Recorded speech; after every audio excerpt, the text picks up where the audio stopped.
संतप्त मानस शांत हों, जिनके गुणों के गान में वे वर्धमान महान जिन विचरे हमारे ध्यान। समय साधन शीलन का 504वां पेज निकालो।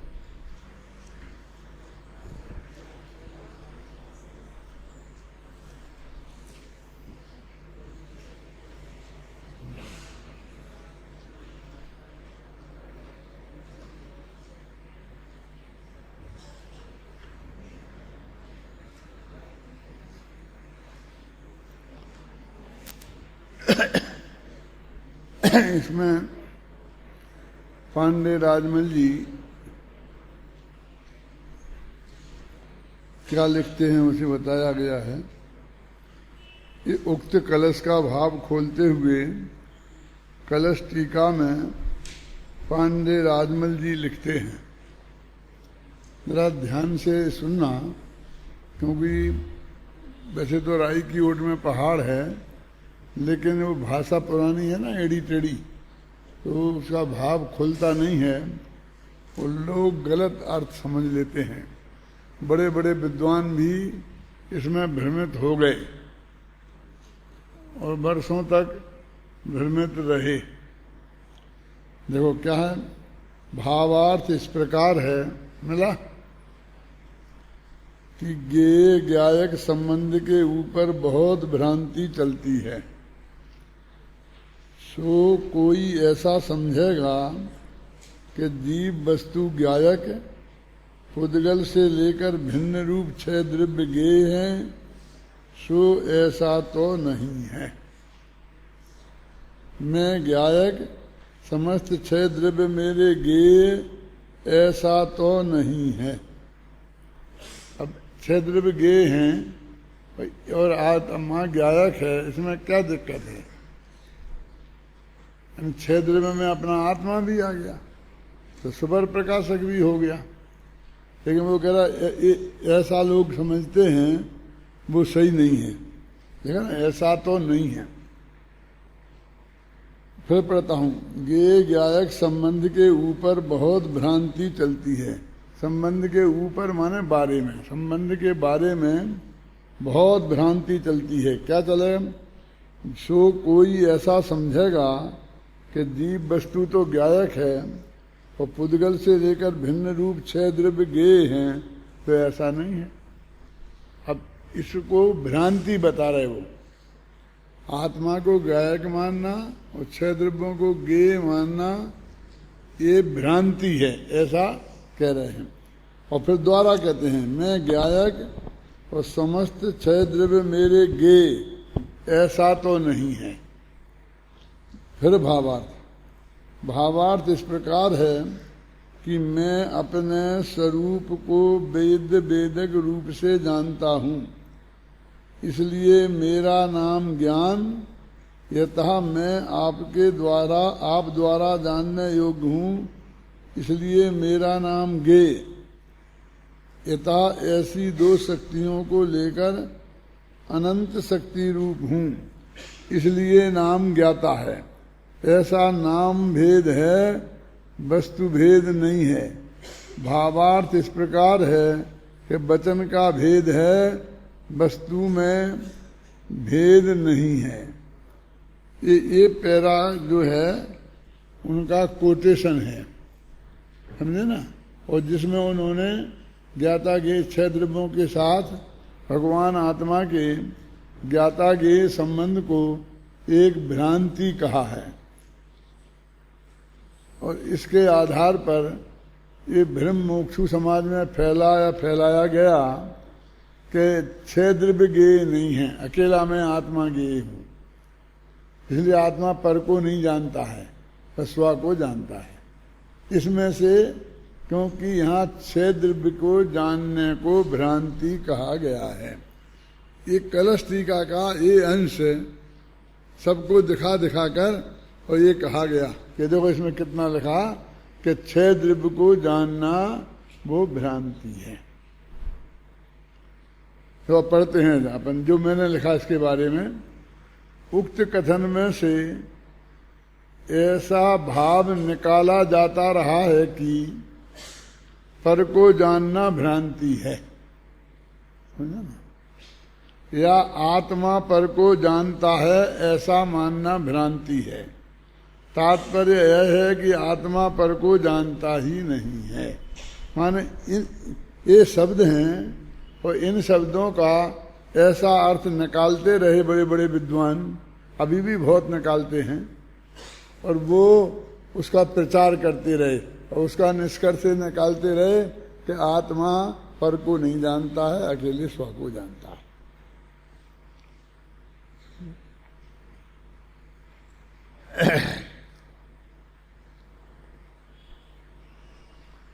अब गहराई से विचार करने पर यह बात स्पष्ट हो जाती है कि ना तो मूल छंद में से ही यह भाव निकलता है और कलश टीकाकार के उक्त कथन से यह प्रतिध्वनित हो, और ना, यहां पर ना लिखो सब,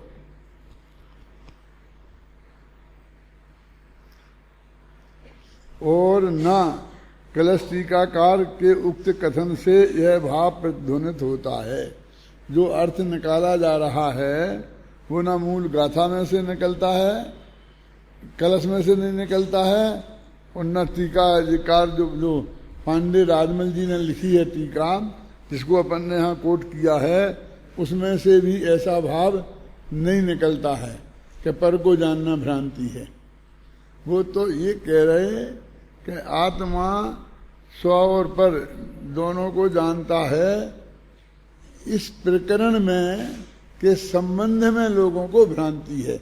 वो भ्रांति क्या है वो नहीं बताई है यहाँ। पर को जानना भ्रांति है नहीं, पर को आत्मा जानता है कि नहीं जानता है, इस संबंध में लोगों को भ्रांति है, माने उनका माथा क्लियर नहीं है, ऐसा अर्थ है इसका जो मैं कर रहा हूं। आप इस प्रकरण को पढ़ना अच्छी तरह गंभीरता से, और जो मैंने अर्थ निकाला है वो है कि वो लोग निकालते रहे हैं, वो है। गहराई से विचार करने पर यह बात स्पष्ट हो जाती है कि ना तो मूल छंद में ही यह भाव निकलता है और न कलश टीकाकार के उक्त कथन से यह प्रतिध्वनित होता है कि क्या कि पर को जानना भ्रांति है, कि पर को आत्मा जानता है ऐसा कहना भ्रांति है, ऐसा अर्थ नहीं निकलता है। मूल कलश में तो साफ साफ ही कहा है कि मैं मात्र परगेयों के जानने रूप नहीं हूं, अपितु मैं स्वयं को भी जानता हूं। ये अर्थ है कि मैं परगेयों को जानने मात्र नहीं हूं, ख्याल में ना, मैं स्वयं को भी जानता हूं, ये अर्थ निकलता है। तो वो कहते परगेयों को जानता हूं ये भ्रांति है और ये बात झूठी है, माने परगेयों को आत्मा जानता नहीं है, ऐसा अर्थ निकाल के और एक राजमहल पूरा खड़ा कर दिया, एक पक्ष खड़ा कर दिया। देखो कितनी अद्भुत बात है, आत्मा पर को जानता ही नहीं है, अपन आज तक जानता मानते रहे हैं, तो फिर एक गलत रास्ते पे चढ़ा दिया। अभी उन लोगों के कैसेट मौजूद हैं, वे बचते हैं, तो उनसे और बहुत लोग चक्कर में पड़ते हैं। कुछ लोग ऐसे भी जिंदा भी हैं कि जो उसी बात का प्रतिपादन करते हैं। अब यहाँ इस प्रकरण को पढ़ो, और ये जो वो बात है जो अपन ने बहुत पहले मेरे ख्याल से सन 51 से लिखना शुरू किया था, और 10 साल में करीब 2001 में इसे अपन ने मतलब समाप्त कर दिया था, तो 14 साल तो हो ही गए इस बात को लिखे और बोलते हुए। तो इतने बहुत दिन हो उसके बाद देखो इसमें देख कौन सी तारीख है, छपा 25 अप्रैल 2002 को छप गया था, तो 13 साल हो गए ना, 13 साल पहले की ये बात लिखी हुई है। अब कोई ध्यान नहीं देता तो क्या करें। देखो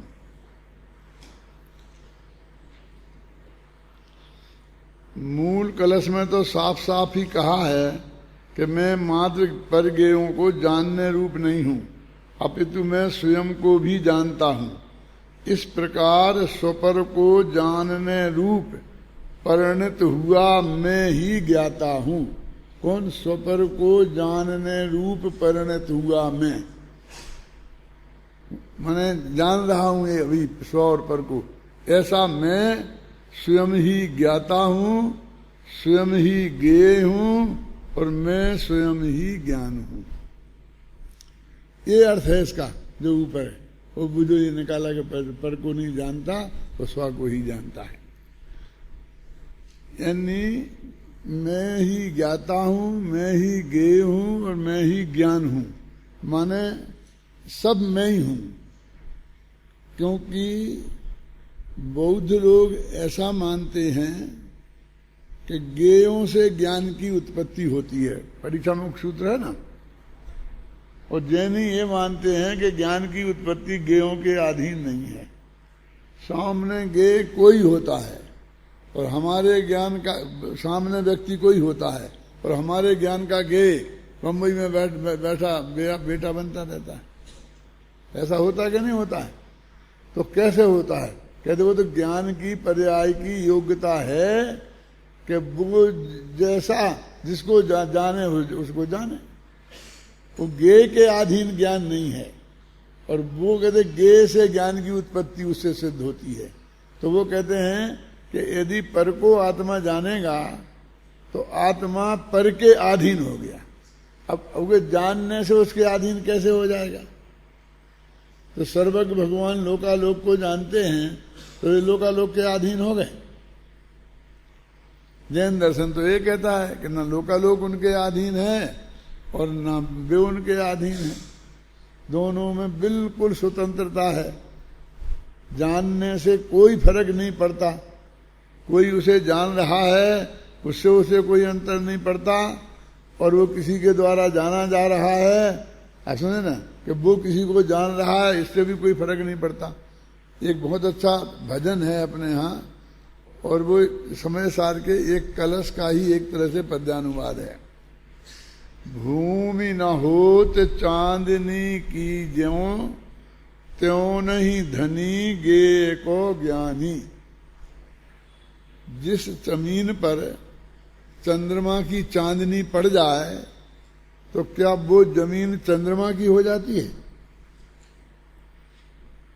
क्या? भूमि न होत चांदनी की ज्यों, त्यों नहीं धनी गे को ज्ञानी।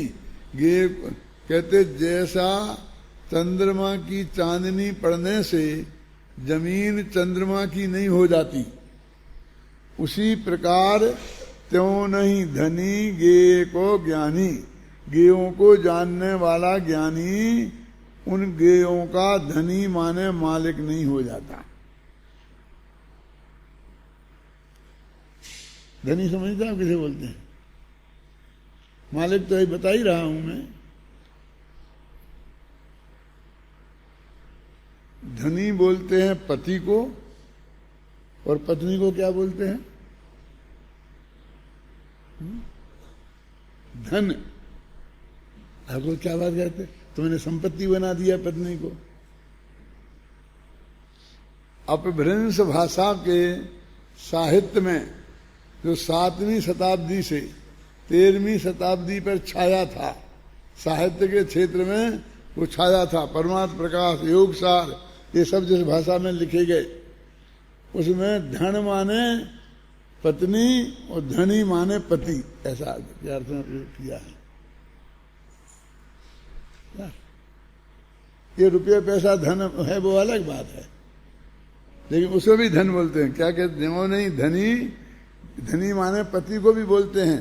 अभी बुंदेलखंड में वो कुछ बहुत एरिया में पहले पति को धनी बोलते थे ना, तेरा धनी कौन है, उसका धनी कौन है, ऐसा बोलते थे।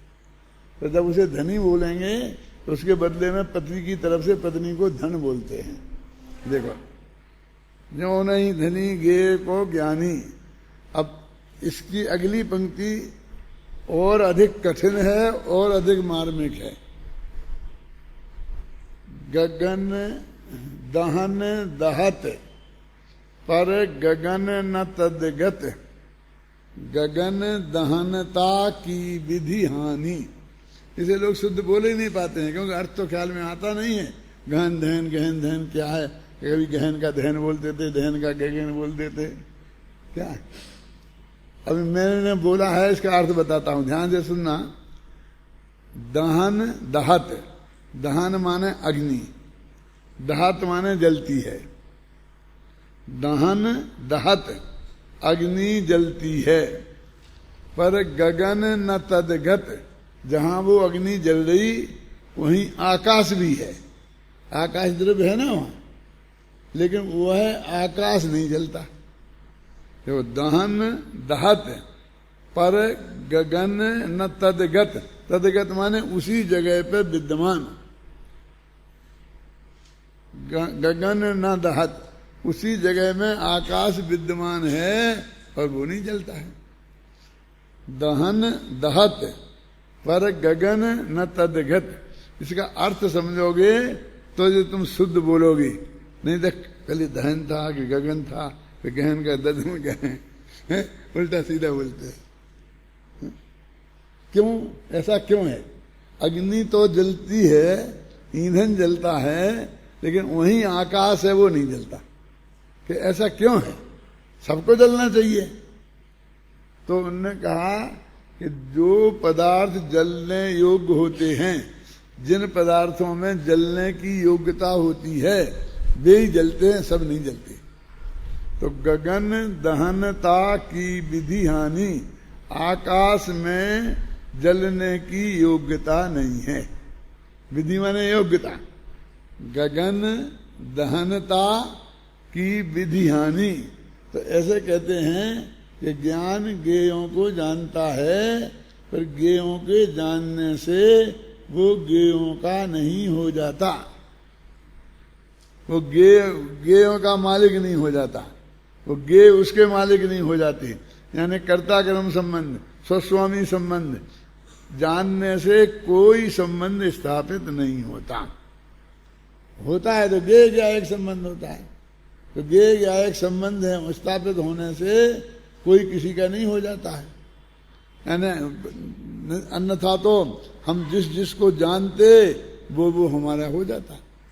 अब आज ऐसा ही हो रहा है कि जितने लोग वो करते हैं ना किसी भी चीज का, जैसे उन्होंने कोई दवाई बनाई तो उसका रजिस्ट्रेशन करा लेते हैं, फिर कोई आदमी ऐसी दवाई नहीं बना सकता, है ना। तो वो क्या है? वो वस्तु तेरी कैसे हो गई? वस्तु तो जंगल में पैदा हो रही, एक पेड़ होगा अपने आप पैदा हुई, तूने तो पैदा की नहीं। अब तूने प्रयोग करके किसी तरीके से ये जान लिया कि इसको खाने से भरा बीमारी ठीक होती है, अब फिर तूने उसे बनाकर गोली बनाकर बेचने लग गया।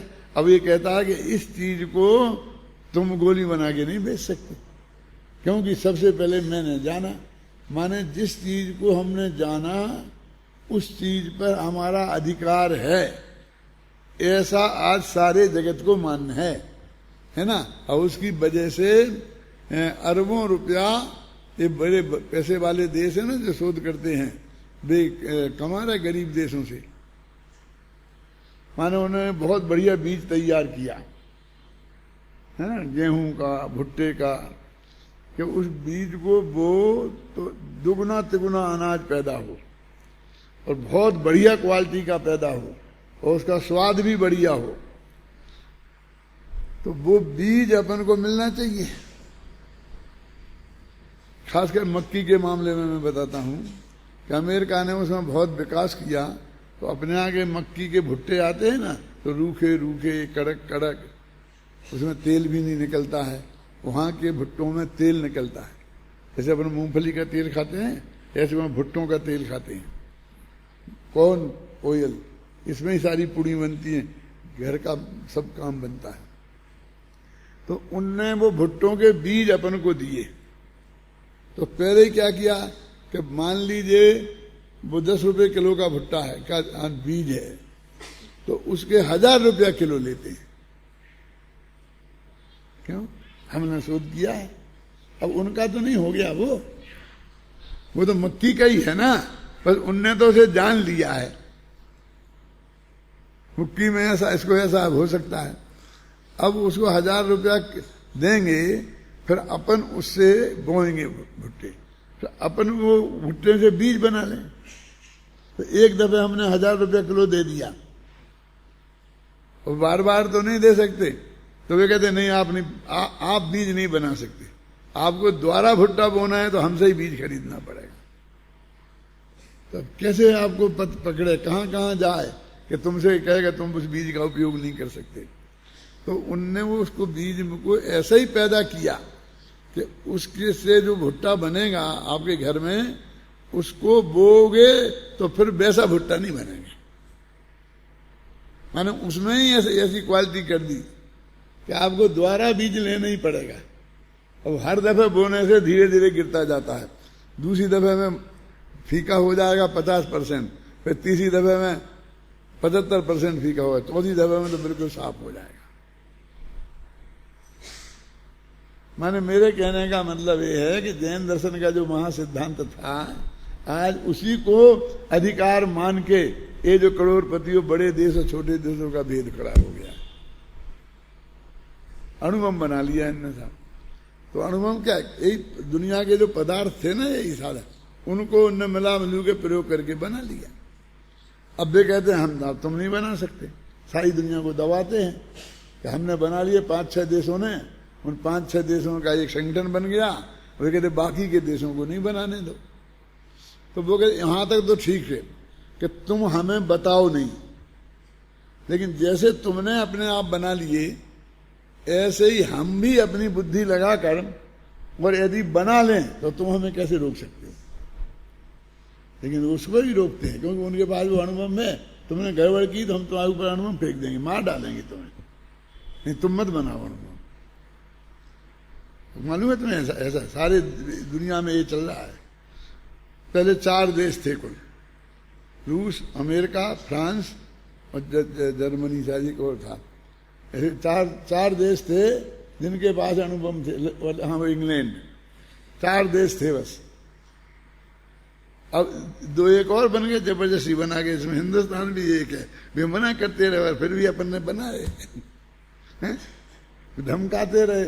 उनने धमकाया ही नहीं, बहुत अपन पे एक्शन लिए, अपन को सहयोग देना बंद कर दिया, और चीजों की बिक्री बंद कर दी, बीज देना बंद कर दिया कि तुमको सब हम तुम्हारा बंद कर देंगे। उनको धमका के उन्हें तेल इन्हें मत बेचो, वो बंद कर दिया। फिर भी अपने कहा मत देनो, करो, हम नहीं चलो, लेकिन हम तो बनाएंगे। फिर बना लिया तो फिर अपन को भी शामिल कर दिया। चाइना भी हो गया। अब अभी बहुत से देश हैं, ये अरब कंट्रीज हैं जिनमें इराक, ईरान वगैरह, अमेरिका ने क्यों इनको मारा पीटा, बस इनने वही अणुबम बना रहा है वो। पर इसके लिए जो उनसे लगे के तुम्हें नहीं बनाने देना है, और धमकाते हैं। मैं ये कह रहा हूं कि सिद्धांत कौन, कि भूमि ना हो तो चांदनी कीजियो, कि किसी गे को जान लेने से वो गे तुम्हारे बाप का नहीं हो जाता, तुम गे के मालिक नहीं हो गए। तुम नहीं धनी गे को ज्ञानी, क्या भूमि ना हो तो चांदनी कीजियो, तुम नहीं धनी गे को ज्ञानी, यही बात यहां लिखी है। देखो मूल कलश में तो साफ साफ ही कहा है कि मैं मात्र परगेयों को जानने रूप नहीं हूं। वो तो मैं परगेयों को जानता नहीं हूं, इसका अर्थ होता है मैं मात्र परगेयों को जानने रूप नहीं हूं। कहते मेरा अकेला काम परगेयों को जानना नहीं है, अपने को जानना भी है, और भी कई काम है, देखना भी है, भोगना भी है, सुख भोगना भी है ना। अनंत गुण है ना, और हर गुण के अलग अलग काम है। तो मैं अकेला पर को जानना ये मेरा काम नहीं है। जब मैं यहाँ आया था जयपुर में, तो बड़े मंदिर में प्रवचन करता था, शाम को यहाँ करता था, और अपना काम शुरू किया था। थोड़ी छोटी किताबें लिखना, बालबोध पाठमालाएं वगैरह, सारे देश में जो भी करना स्टार्ट किया काम। तो जिस विद्यालय में मैं पढ़ता था, मोरेना विद्यालय, वो विरोधियों में था, कट्टर विरोधी था कांजी स्वामी का, तो मेरा भी विरोधी हो गया। तो उस विद्यालय ने अपने विद्यालयों की विद्यार्थियों की लिस्ट बनाई, तो लिस्ट में तो मेरा नाम तो देना ही पड़े ना, उनका बस चले तो वे नहीं देते, लेकिन वो लिस्ट अधूरी रहती है, तो उसमें मेरा नाम लिखा। और काम की जगह क्या लिखा मालूम? प्रवचन करना। बस प्रवचन करना काम है। माने मेरे पास काम वाम कुछ नहीं है, और मैं प्रवचन करता हूं, और बस प्रवचन करने के पैसा लेकर के अपनी आजीविका चलाता हूं। ऐसा सो करके मैंने अपमान करने की कोशिश की। वो तो अपने तो ये चलाया था, पूरी योजना बना रहे थे, प्लानिंग कर रहे थे, किताबें लिख रहे थे, यानी जो दिन भर अपना 8 घंटे 10 घंटे काम करते थे, वो 1 घंटा जो प्रवचन करते थे। तो ऐसा लिखा है, आज भी वो लिखा हुआ है उनकी किताब में, रिपोर्ट में, कि काम प्रवचन करना। और मेरा प्रवचन वो यहाँ सुन के गए थे, मेरे वो गुरु जी बड़े मंदिर में है। अपना तो यहाँ इसका मतलब समझ गए ना कि ये गाथा में इससे इतना बड़ा झगड़ा खड़ा हुआ है मुमुक्षु समाज में। मैं नाम नहीं लेना चाहता हूँ, तुम लोगों को जो स्वाध्याय करोगे तो सब पता चल ही जाएगा। यह बात 6वीं गाथा के अनुशीलन में भी स्पष्ट की गई है। इस प्रकरण के सम्यक निर्णय के लिए एक बार 6वीं गाथा के अनुशीलन का अध्ययन अवश्य करें। उक्त संदर्भ में 6वीं गाथा के अनुशीलन में के कुछ महत्वपूर्ण अंश ये हैं। अब ये तुम पढ़ लेना, ये महत्वपूर्ण अंश हैं सब। अपन भी पढ़ सकते हैं, वे 2, 4, 5 दिन लगेंगे। तो अब ये देखो, अभी तो मैंने ये निकाली ना, कौन सा सन 2002। अब वो 6वीं गाथा तो 91 में लिखी गई थी, हैं? और मूल तो जो वहां लिखा है सब सुपर प्रकाशक का, तो 91 से अभी कितने हो गए? 24 बरस। तो 24 बरस पहले की मेरी लिखी ये किताब है, और 24 बरस से लगातार वो चल रहा है, पर आत्मा पर को जानता ही नहीं, पर को जानता ही नहीं। अरे भाई, इसका ये अर्थ नहीं है, मैं लिख चुका, किसी के माई लाल ने आज तक विरोध नहीं किया कि ये गलत है। मैं गांव-गांव में प्रवचनों में भी कहता रहा हूं, तो कोई कुछ नहीं बोले, लेकिन अपनी ढपली सब बजाते रहे, वे अपनी बजाते रहे, फिर अपन अपनी बजाते रहे। क्या करें?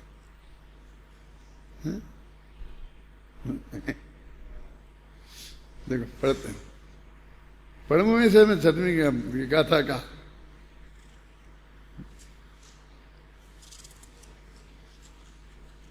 देखो पढ़ते है, अच्छा है, बहुत मार्मिक है, पढ़ना चाहिए, जल्दी मत करें खत्म करने के लिए। आप प्रश्न, आप कुछ भी कहें, पर भगवान आत्मा का गायक नाम तो गेयों को जानने के कारण ही पड़ा है ना, ऐसा प्रश्न वहां उठाया है ना। हाँ, यह बात तो सही है, पर गायक भाव स्वयं भी तो एक गेय है, अतः एकांत से यह कैसे कहा जा सकता है कि पर गेयों को जानने से कारण ही आत्मा का नाम गायक पड़ा है। स्वज्ञेय को जानने के कारण भी तो उसे गायक कहा जाएगा। इस बात को आचार्य देव ने दीपक का उदाहरण देकर स्पष्ट किया है। ऊपर अभी खत्म किया था ना अपन ने, मैं ज्ञाता हूं, मैं ज्ञान हूं, मैं गेय हूं, माने सब कुछ मैं ही हूं। मुझको ज्ञाता बनने के लिए किसी दूसरे गेय की जरूरत नहीं है, ये मतलब। तो मैं भी गेय हूं, तो मैं उतने से ही ज्ञाता हो गया। जिस प्रकार दीपक घट पटादि को प्रकाशित करता है, उसी प्रकार वह स्वयं को भी तो प्रकाशित करता है। दीपक को खोजने के लिए दूसरे दीपक की जरूरत नहीं पड़ती है। ऐसी पंक्ति है ना परीक्षा मुख में, दीपकांतरम मृग्यते, ऐसा आता है ध्यान। क्योंकि दीपक को प्रकाशित करने के अन्य दीपक या मात्र पर को प्रकाशित करने के कारण ही उसे दीपक नहीं कहा जाता, अपितु स्वयं को प्रकाशित करने के कारण भी वह दीपक ही है। ठीक इसी प्रकार यह गायक भाव मात्र दूसरों को जानने के कारण ही गायक नहीं है, अपितु स्वयं को जानने के कारण भी गायक ही है। ठीक है, तात्पर्य यह है कि यह जानने में भी आता है और जानता भी है। जानने में आने के कारण इसे गेय कहते हैं, और जानने वाला होने से गायक कहते हैं। गेय तो सभी पदार्थ हैं, आत्मा भी गेय है, और आत्मा से भिन्न अन्य पदार्थ भी गेय हैं, पर जीव द्रव्य को छोड़कर से सभी द्रव्य कुछ नहीं जानते। इस तरह जानना यह आत्मा का विशेष गुण है जो अन्य अजीब द्रव्यों में नहीं पाया जाता। यही कारण है कि यह गुण आत्मा को पर से विभक्त करता है, विभक्त करने का हेतु बनता है। पर से जुदा, विभक्त माने जुदा, एकत्र विभक्त करना था ना आत्मा को, तो उसकी बात है। ध्यान रहे, अब ये एक जो 171वां कलश, उसी का अर्थ चल रहा ना 171वां, इसी कलश में से सारा झगड़ा खड़ा हुआ था। जब अभय कुमार जी वगैरह जगदीश भाई यहाँ पढ़ते थे ना, कब सन 74, 75, 76, 76, 77, 78, 79 में, उन दिनों में कितने वर्ष हो गए, तब लालचंद भाई आए थे और उनने एक कलश यहाँ चलाया था। अभी कोई श्रोता को हो कुछ पता तो वो, मुझे सब पता है। महावीर जी हो सकते हैं शायद, क्यों? सबसे पहले 271वां कलश उनने यहाँ चलाया था।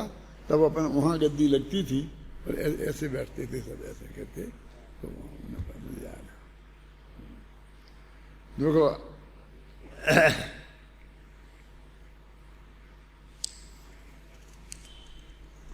ध्यान रहे, इस 271वें कलश में पर के जानने को भ्रांति नहीं कहा है।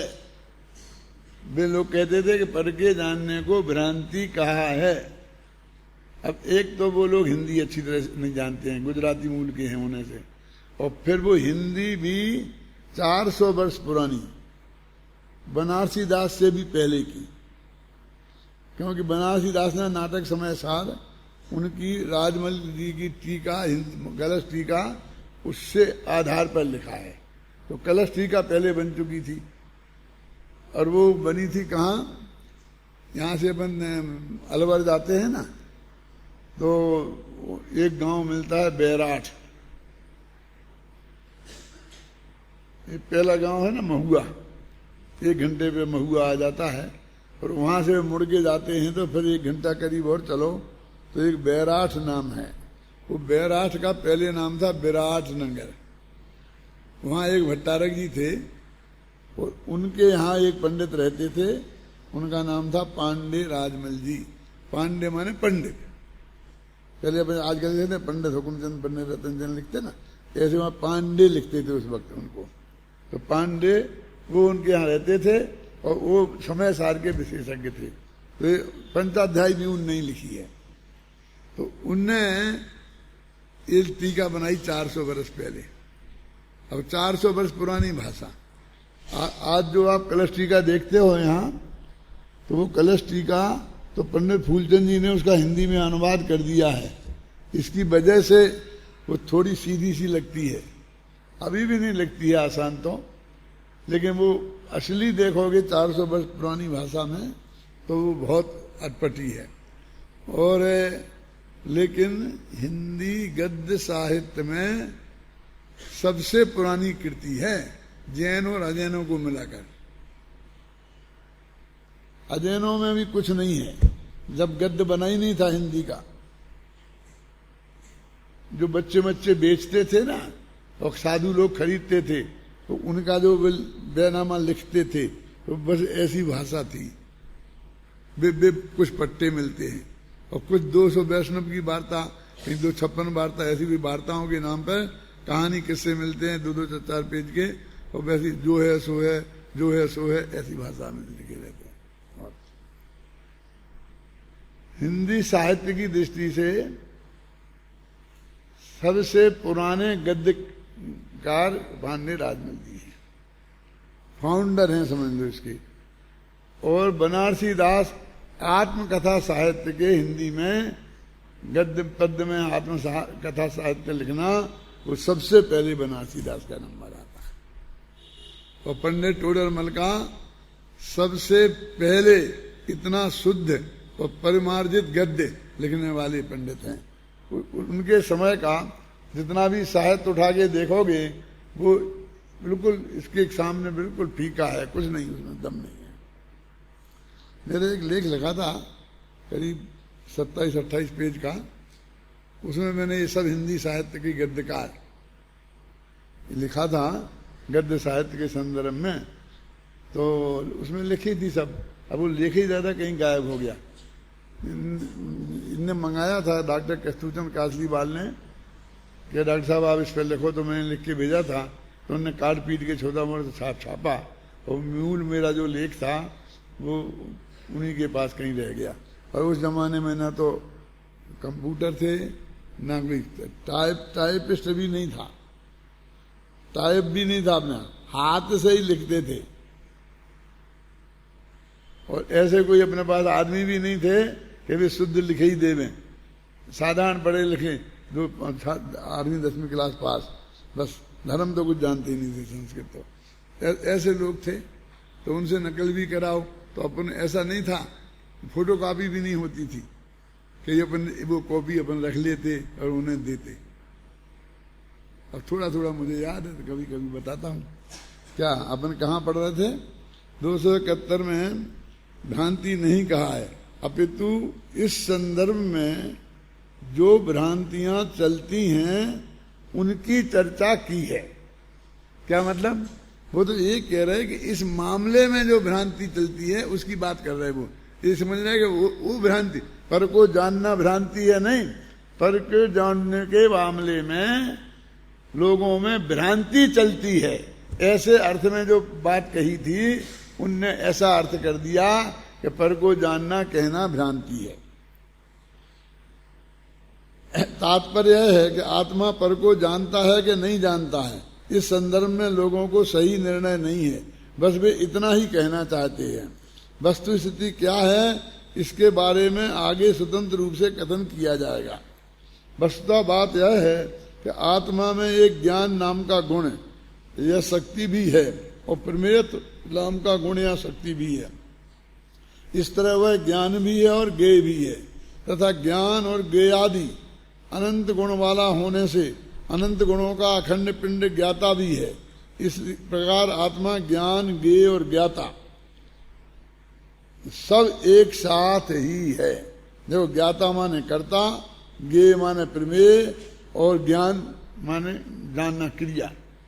तो ये तीनों आत्मा ही है। वो तात्पर्य यह है कि आत्मा की सत्ता मात्र पर को जानने तक सीमित नहीं है, अपितु वह अपने को जानने सहित अनंत गुण और उसके निर्मल प्रणमन स्वभावी ध्रुव तत्व है। उक्त कलश में पांडे राजमल जी द्वारा किए गए अर्थ का सही भाव न समझ पाने के कारण जो दुविधा खड़ी होती है, उसका समाधान नाटक समय सार के निम्नांकित छंदों से हो जाता है। स्वपर ये गुरुदेव बहुत बोलते थे। स्वपर प्रकाशक सकति हमारी, ताते बचन भेद भ्रम भारी, गे दशा निज रूपा पर रूपा भासी, निज रूपा आत्म सकति पर रूपा परवास, जिन लखिलीनो पेच यह तीन लखिलियों समास। अब इसमें भाषा में भी ये मालूम पड़ता है कि उस वक्त भी ये झगड़ा चलता था। वो कहते हैं ना, सुपर प्रकाशक हमारी शक्ति है, आत्मा की शक्ति सुपर प्रकाशक है, ताते वचन भेद भ्रम भारी। इस मामले में लोगों के वचनों में बहुत भ्रम खड़ा होता है। माने कुछ लोग कहते हैं कि स्व प्रकाशक है, कुछ लोग कहते हैं पर प्रकाशक है, कुछ लोग कहते हैं सुपर प्रकाशक है। गे दशा दुविधा प्रकाशी, गे की स्थिति दो प्रकार की है, एक निज रूपा, एक पर रूपा। अपना आत्मा भी गे है और पर पदार्थ भी गे है। निज रूपा आत्म सकति, और निज रूप में आत्मा है, और पर रूप है पर वस्तु। पर वस्तु लिखा ना, पर वस्तु, ये गलत छपा नहीं है, वहां लिखा तो ऐसा ही है, लेकिन उसका अर्थ है पर वस्तु। जिन्हें लख लीनो पेंच यह है, ये पेंच का मतलब समझते हो ना, कहते हैं इस बात में पेंच है, मैंने कुछ ऐसी चीज है, छिपा हुआ रहस्य है। जिन लोगों ने ये पेंच लख लिया, जिन लख लियो समस्त, उनने सारा आगम समझ लिया। माने इतनी बड़ी समस्या बनी हुई थी कि वो कहते तुम नहीं समझते हो सही, वो कहते तुम नहीं समझते हो सही। बनारसी दास अपनी बात कह के और ये कहते हैं इस पेंच को जिसने समझ लिया वो सबसे उसने सारा आगम समझ लिया।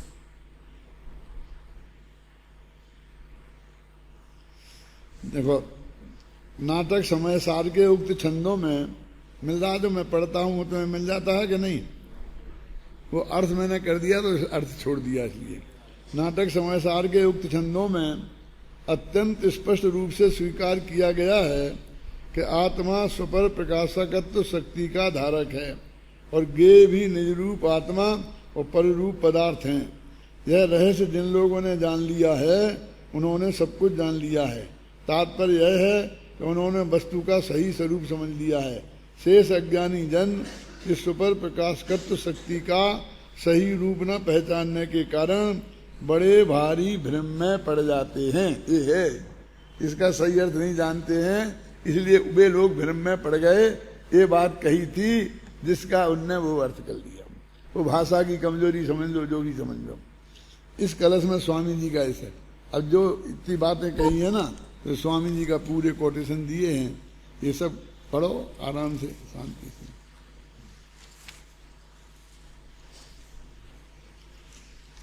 ये इतने अधिक कोटेशन इसलिए देने पड़े कि जो लोग कहते हैं वे खासकर अपने को स्वामी जी का बहुत बड़ा विशेषज्ञ और उत्तराधिकारी मानते थे। मेरे से बड़ी उम्र के थे ना, बहुत बड़ी बड़ी उम्र के। इसकी वजह से इतने कोटेशन स्वामी जी के निकाल के रखे कि देखो जो मैं कहता हूं वो स्वामी जी कहते हैं, जो तुम कहते हो वो स्वामी जी नहीं कहते हैं। नहीं तो बात तो स्पष्ट हो गई है। फिर ये सब इतने कोटेशन देने की जरूरत नहीं थी। इतने कोटेशन निकालने के लिए कितने पेज पढ़े होंगे और कितने बार पढ़े होंगे आप कल्पना नहीं कर सकते। आपको इकट्ठे मिल रहे हैं। अब आपके पास इतना समय नहीं है कि इन्हें एक दफे पढ़ लें। हमने इसमें महीनों निकाले हैं। क्या अब तुम एक दफे भी पढ़े नहीं होंगे तुमने? खैर कल तक तो नहीं पढ़े होंगे, लेकिन आज भी मैं कह रहा हूं फिर कल भी नहीं पढ़ेंगे आप।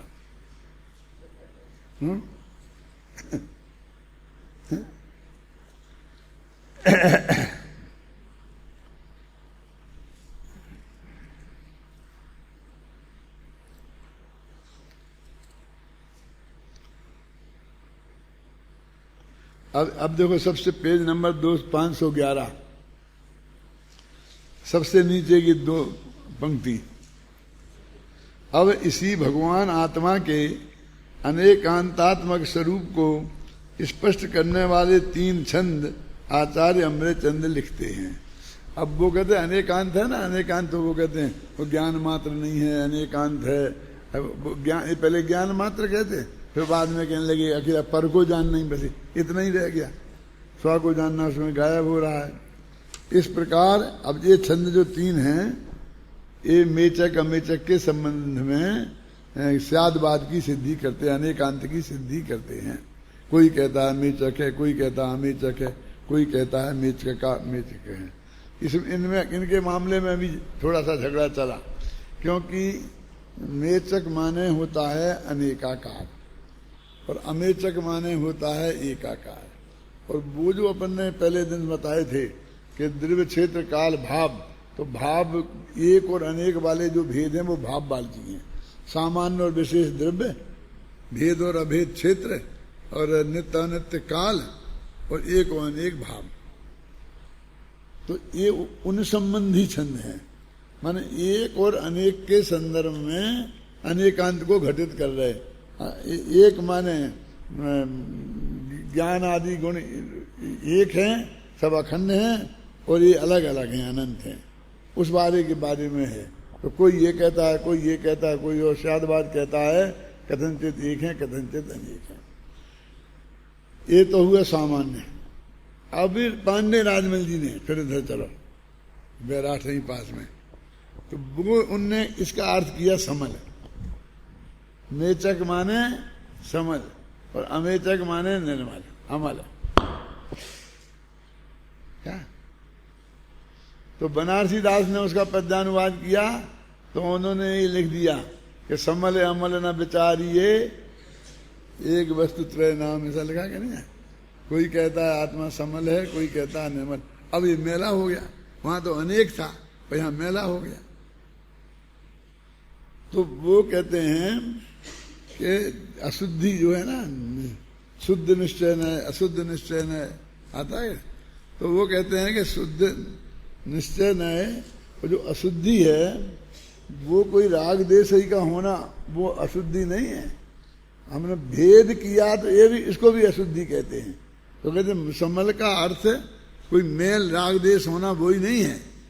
उसने भेद किया, अनेक अनेक का भेद किया ना, ज्ञान दर्शन चारित्र सुख वीर, तो ये अनेकता भी मेल है, इसको भी अशुद्ध कहते हैं। क्या समझे ना। अब आप अर्थ वहां वो लगाते होंगे, बस इसको भेद खड़ा किया, चाहे क्षेत्र की अपेक्षा भेद खड़ा करो, चाहे काल की अपेक्षा भेद खड़ा करो, चाहे भाव की अपेक्षा भेद खड़ा करो, समझे ना। ये सब इसको वो मेल कहते हैं, अशुद्धि कहते हैं। और हम ये समझते हैं कि क्या मेल क्या होगा, तो मेल को अपन तो कहते मल, मेल भी कहाँ है, मल है, समल और अमल है ना। तो मल तो अपन कितने गंदे पदार्थ को बोलते हैं, लेकिन इसको मल कह रहे हैं। तो मल के तो अनेकाकार के अर्थ में है, अशुद्ध भी अनेक के अर्थ में है, ख्याल में है ना, भेद के अर्थ में है। ऐसा है, इसका समझना सब। फिर ये पढ़ लेना, अपन ने कहाँ तक पढ़ लिया था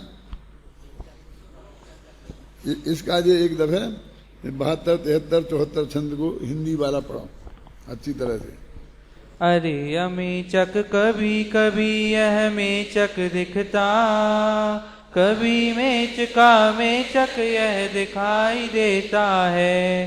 अनंत शक्तियों का समूह यह आत्म फिर भी दृष्टिवंत को भ्रमित नहीं होने देता है। एक और से एक स्वयं में सीमित अर्ध्रुव, अन्य और से नेक क्षणिक विस्तारमयी है। अहो आत्मा का अद्भुत यह वैभव देखो, जिसे देख कर चकित जगत जन ज्ञानी होते। एक और से शांत मोक्त चिन्ह मात्र दिखता, अन्य और से भव भव पीड़ित राग द्वेषमय। तीन लोकमय भाषित होता विविध नयों से, अहो आत्मा का अद्भुत वैभव देखो। अब देखो इन छंदों का ये पद्यानुवाद है, इसमें बहुत मुश्किल पड़ती है, क्योंकि वो एक अनेक जो मैंने अर्थ बताया है ना, वो अर्थ पहले समझो, फिर उन शब्दों का प्रयोग करो, फिर इसमें से मेचक मेचक से वो सबकी समझ में आए वो कि क्या कह रहे हैं। अब देखो बनारसी, मैंने ये छंद का पद्यानुवाद किया और फिर बनारसी दास ने किया, तो वो भी मैंने यहाँ रखा है।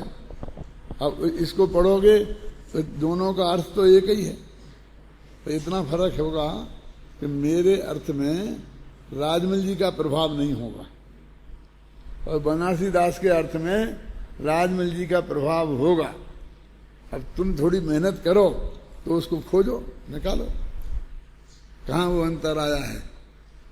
माने इन तीन छंदों का पद्यानुवाद ये भी है जो नीचे लिखा मैंने किया, और ये पद्यानुवाद ये भी है जो यहाँ लिखा।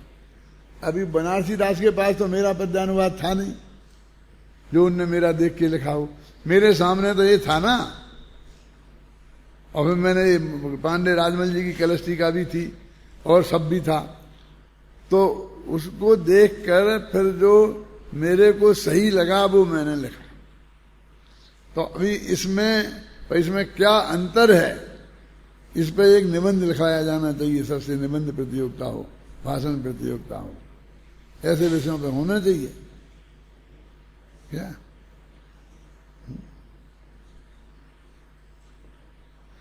देखो पढ़ो, बनारसी दास का छंद पढ़ो। कर्म अवस्था में अशुद्ध सो विलोकियत, कर्म कलंक सो रहित शुद्ध अंग है। उभय न प्रवान समकाल शुद्धा शुद्ध रूप ऐसो पर जाई धारी जीव नाना रंग है। एक ही मैं त्रिधा रूप पे तथापि या की अखंडित चेतना सकति सर्वंग है। यह साधवाद या को भेद साधवादी जाने मूर्ख न मान जाको ही द्रग भंग। निहच दरव दृष्टि दीजे तब एक रूप गुण पर जाई भेद भाव सो बहुत है। असंग पर देश संजुगत सत्ता पर मान ज्ञान की प्रभा सो लोकालोक मान युत है। पर जय तरंग निगे अंग छिन्न भंगुर है। चेतना सकति सो अखंडित अच्युत है। सो है जीव जगत विनायक जगत सार जाकी मौज महिमा पर अद्भुत है। विभाव सकति पर नति सो विकल दिश शुद्ध चेतना विचारते सहज संत है। करम संजोग सो कहावे गति जो निवासी निश्चय स्वरूप सदा मुक्त महंत है। स्वभाव लोकालोक परेगासी सत्ता परवान सत्ता परेगा सर्वंत है। सो है जीव जानत जहान को महान जाकी कीर्ति कहानी अनादि अनंत है। देखो मेरे वाले छंदों का अर्थ भी मैंने यहाँ लिखा है और बनारसी दास के छंदों का भी अर्थ लिखा है। कुछ तुमको ज़्यादा मेहनत करनी पड़े इसलिए छोड़ा कुछ नहीं है ना, लेकिन अभी समझने की तो कोशिश करनी पड़ेगी। ये ऐसा नहीं है कि बिना कोशिश किए समझ में आ जाएगा। अभी आप करना मेहनत क्या होता है। फिर मैं आऊँगा, कल सुबह मैं जा रहा हूँ और फिर 10 तारीख को मैं आऊँगा, 10 सितंबर। अभी कल जाऊँगा, फिर अहमदाबाद जाऊँगा, फिर वहाँ से बम्बई जाऊँगा सितंबर परिसर में, फिर उदयपुर जाऊँगा दिगंबर परिसर में, फिर वहाँ से इधर आऊँगा। फिर अपन इसे पढ़ेंगे, इसे पूरा करेंगे तो फिर एक दफ़े फिर पढ़ेंगे इसे अपन। तब तक तुम और बीच में पढ़ना कितना पढ़ सकते हो और उसका मर्म समझना। और जो मैंने विवाद चलता है, मतभेद चलते हैं, उसके भी मैंने संकेत दिए हैं, तो उसको भी समझने की कोशिश करना। मैंने मेरे में मेचक अमेचक शब्दों का ही प्रयोग किया है और इसमें मेला शुद्ध अशुद्ध ऐसे शब्दों का प्रयोग किया है बनारसी दास के छंद में। मैं थोड़ा सा आपको बताया है।